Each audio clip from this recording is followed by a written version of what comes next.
दिल्ली की सर्दी के बारे में पूरा इंडिया जानता है। कड़कती ठंड में दिल्ली बहुत ही खूबसूरत लगती है, पर इसी ठंड में हमें देखने को मिलता है खूब सारा कोहरा, घना कोहरा जो एक चादर की तरह पूरी दिल्ली को ढक देता है। पर क्या हो अगर ये कोहरा अपने साथ कुछ ऐसा लेकर आए जो आपकी जिंदगी ही बदल दे। आज की कहानी है याविन और उसके दोस्तों की। याविन और उसके दोस्त दिल्ली के बढ़ते पोल्यूशन से परेशान हो गए थे और कुछ समय के लिए दिल्ली से बाहर जाना चाहते थे। उन सभी ने मिलकर हिमाचल जाने का प्लान बनाया। 3 दिन बाद ही उन्होंने कैब हायर की और सुबह 4 बजे अपनी ट्रिप के लिए निकल गए। याविन और उसके दोस्तों को लेने आया ड्राइवर बहुत ही हंसमुख और खुश मिजाज था। कुछ ही समय में उस ड्राइवर की दोस्ती सभी से हो गई थी। उन लोगों को घर से निकले हुए करीब 4 घंटे हो चुके थे। सुबह के 8 बज रहे थे। आसमान में अब भी अंधेरा छाया हुआ था। तभी गाड़ी में बैठे सभी लोगों को सामने रोड पर एक घने कोहरे की चादर दिखी। वो कोहरा इतना गहरा था कि उसके आगे रोड दिखाई ही नहीं दे रही थी। याविन ने नोटिस किया कि उनका ड्राइवर जो पहले बहुत मुस्कुरा रहा था, अब अचानक से बहुत सीरियस हो गया है।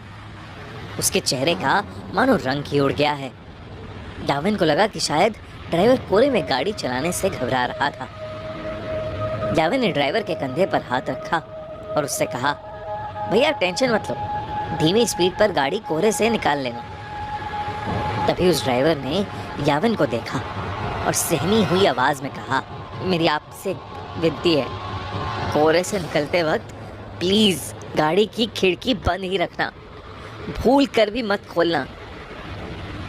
ड्राइवर इतना डरा हुआ था कि याविन और उसके दोस्तों की हंसी छूट गई। इस पर उस ड्राइवर ने बताया कि वो जिस इलाके में है वहाँ कभी कोहरा नहीं आता और जब कभी ऐसा कोहरा आता है तो वो अपने साथ एक छलावा, एक झूठ, एक माया लेकर आता है। याविन और उसके दोस्तों को ड्राइवर की बात पर विश्वास नहीं हुआ।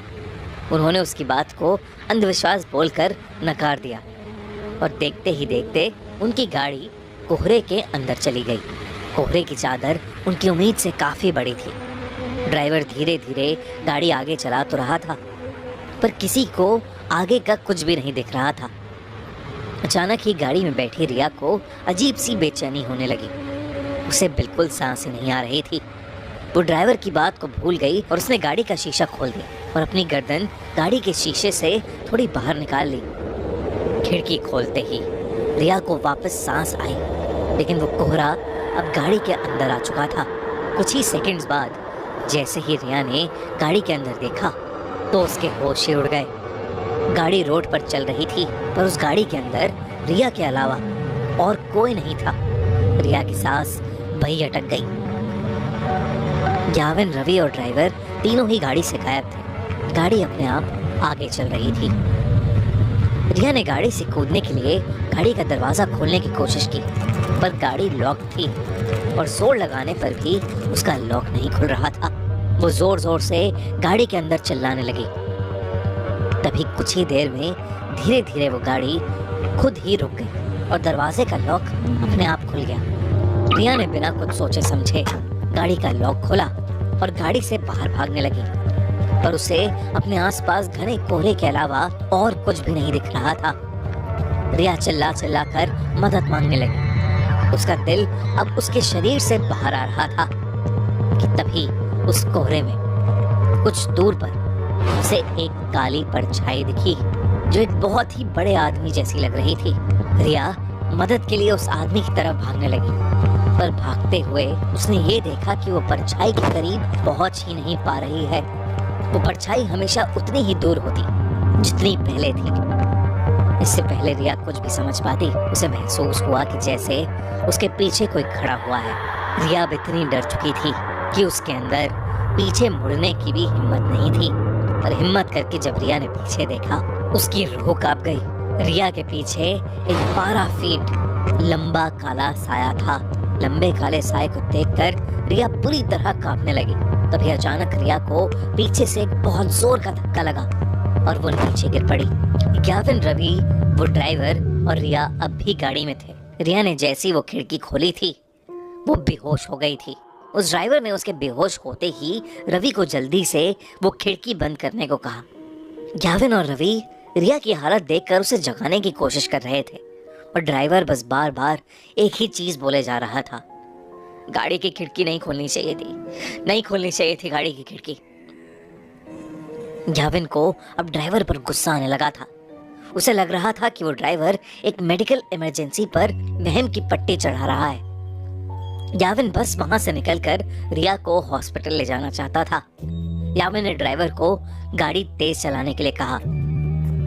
ड्राइवर ने याविन की बात मानी और गाड़ी के एक्सीलरेटर पर अपना पैर दबा दिया। लेकिन कुछ ही सेकंड्स में अचानक से गाड़ी के सामने एक लड़की आ गई और इतनी तेज स्पीड होने की वजह से गाड़ी उस लड़की से टकरा गई। उस लड़की के टकराने के बाद ड्राइवर ने गाड़ी वहीं रोक दी। अब याविन और रवि की सांसें वहीं अटक गई थीं। याविन तुरंत गाड़ी से उतरकर उस लड़की को देखने गया। उसने देखा कि एक लड़की खून से लथपथ रोड पर उल्टी पड़ी हुई थी। याविन ने जैसे ही उसकी शक्ल देखने के लिए उसे पलटा, उसका दिल दहल गया।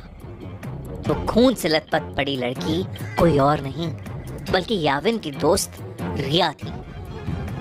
याविन को कुछ समझ नहीं आ रहा था क्योंकि रिया तो उसके साथ गाड़ी में थी। याविन दोबारा गाड़ी की ओर गया और उसने देखा कि पूरी गाड़ी बिल्कुल खाली थी। गाड़ी के अंदर और कोई भी नहीं बैठा था। याविन को कुछ समझ नहीं आ रहा था। वो बहुत ज्यादा डर चुका था। याविन ने रिया की बॉडी को उठाकर गाड़ी में रखा और खुद ड्राइवर सीट पर बैठकर गाड़ी को चलाने लगा। याविन उस घने कोहरे में बस तेजी से गाड़ी चला रहा था।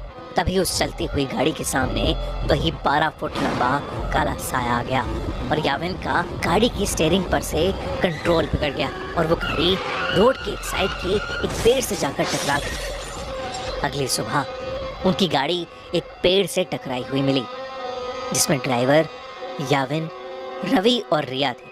वो चारों उस कोहरे की रात जिंदा तो बच गए लेकिन यावी के सर पर चोट आने की वजह से उसका मानसिक संतुलन बिगड़ गया और रिया को इतना गहरा सदमा लगा कि अब उसे हर जगह सिर्फ वही काला साया दिखता है।